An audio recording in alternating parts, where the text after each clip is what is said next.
Welcome to this week's edition of the Faith Roots Podcast. We're going to go now to 1 Peter chapter 5, verse 9. It's speaking about Satan. It says, resist him steadfast in the faith, knowing that the same sufferings are experienced by your brotherhood in the world. You know, one of the things that the enemy does is work to isolate believers during the time that they are being tempted. He wants you to feel like you're the only one that has ever been through what it is that you're facing, and he can make you feel that way.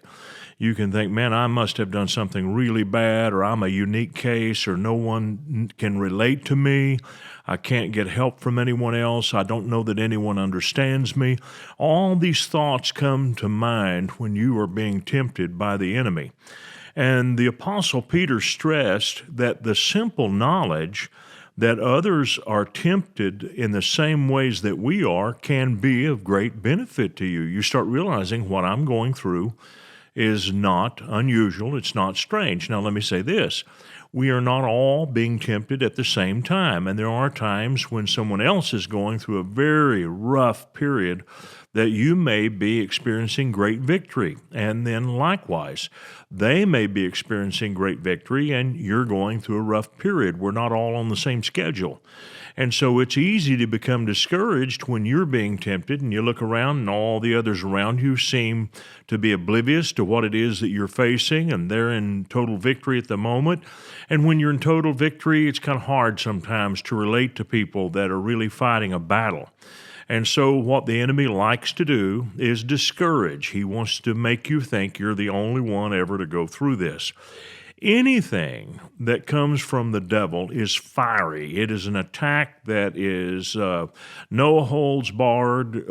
It's a flaming arrow. It is designed not only to create a wound at the first blow, but also to burn and to linger and to continue to destroy.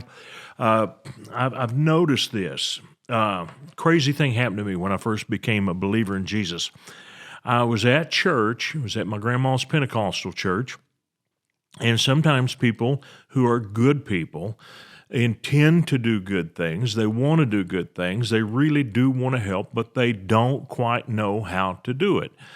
And I know in that first few weeks that I was following Christ, the devil was giving me fits. I was coming under attack, being persecuted, being told I was a religious fanatic, that I needed to quit doing what I was doing. My father even told me I couldn't go to church anymore. Everything in the world was going on. Satan was really messing with my mind, trying to confuse me. I didn't know how to renew my mind. My church was wonderful in some ways, but not so good in others, because they didn't do much teaching. They didn't teach you how to think right or how to resist the devil. Church was primarily an experience that you engaged in. When you went, you felt something. When you were there, you got recharged. And so there wasn't a lot of teaching on personal victory on the Monday through Friday part of your walk with God. And so I know that there was a lady in the church who picked up on this. She could sense that I was under oppression. So while I was standing at the front of the church one night worshiping God, after the service is over, we're praising God, and it's just a time of worship. She comes up from behind, grabs me, puts her hands on the back of my head, and begins to rebuke Satan and tells the devil to leave me alone and all that. And I know she meant well, but it scared daylights out of me. Scripture does say, lay hands on no man suddenly, that it's not something you walk up and do without first agreeing that you're going to do this, that someone is going to receive your prayer. She just suddenly did this. And while she is casting out these demons in me that supposedly she sees and so forth, and I didn't have demons, but I was being attacked by the devil through the power of suggestion, it concerned me, it confused me. I went home and I wondered what kind of demon I had. There was no one for me to talk to. I didn't have an adult in my life at home to ask any questions of. So this made it easy for Satan to work on me for days. There was a dark cloud over me for a number of days.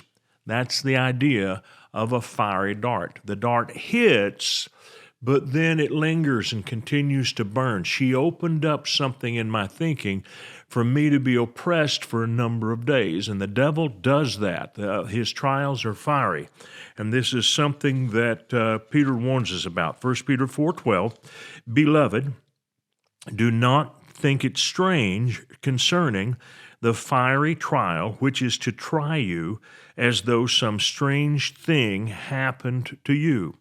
Now, on 4 or 5 occasions in my walk with God over 50 plus years, people have given me false words, and it's been a long time since anything like that happened, and I certainly wouldn't have the experience today that I had then, because I know so much more and would have been able to resist it. But there were times that people gave me words that were not from God, that were motivated by the enemy. These people may have meant well. I won't judge their intentions, but they were wrong.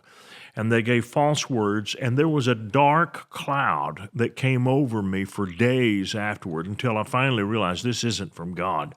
But I suffered for it for a number of days because of these phony words. So what I want you to see is that Satan wants to cloud you with an attack. He wants to come at you with something, and he wants this to linger in your mind. And so Peter warns us, and he says, don't think it strange concerning the fiery trial which is to try you, when it seems like all hell is breaking loose and you're getting hit from every side, as though some strange thing happened to you.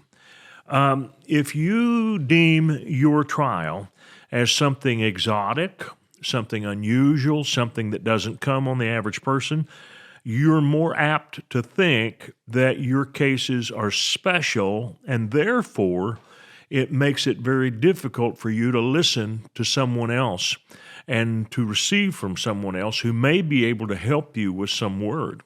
Because you're thinking, yeah, that may work for you, but what I'm facing is different. And the devil likes to make us think that the trial that we're facing is really much more severe than what other people go through.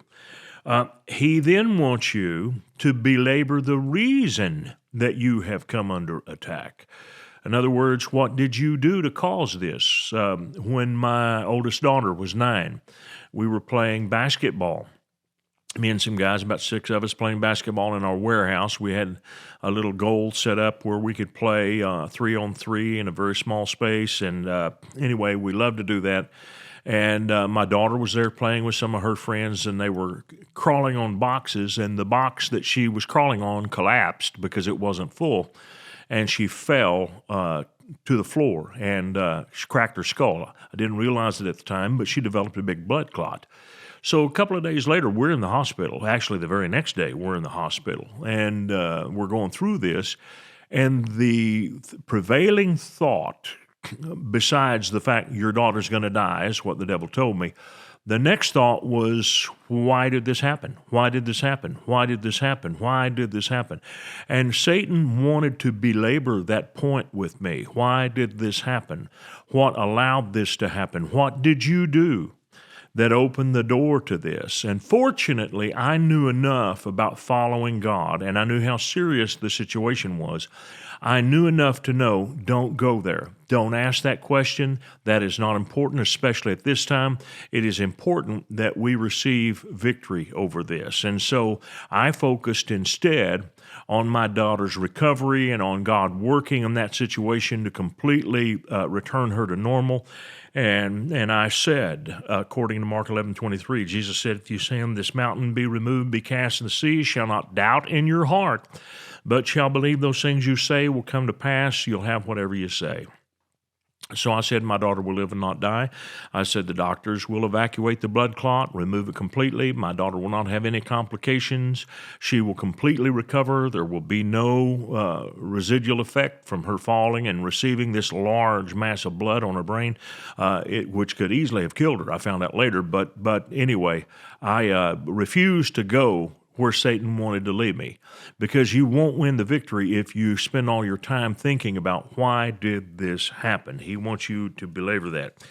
If Satan can somehow convince you to become responsible for your suffering, you're much more likely to accept it. In other words, if he can convince you that something you did or didn't do is what caused you to have this experience, it is amazing how that it opens a door for you to continue in this and not come out from under it. And I wouldn't go there. I wouldn't go there at all. I wouldn't spend any time wondering about that. It may be that you opened the door to something, and maybe some of the trial that you're experiencing is self-inflicted. That's entirely possible. You do see that occasionally in Scripture. But the point that I want to make is, during the time that you are fighting and coming out from under this, it is not the time to try to figure out everything. The thing that is most important is, let's get the victory. If your house is on fire, it's not a time to ask who started the fire. Where did this start?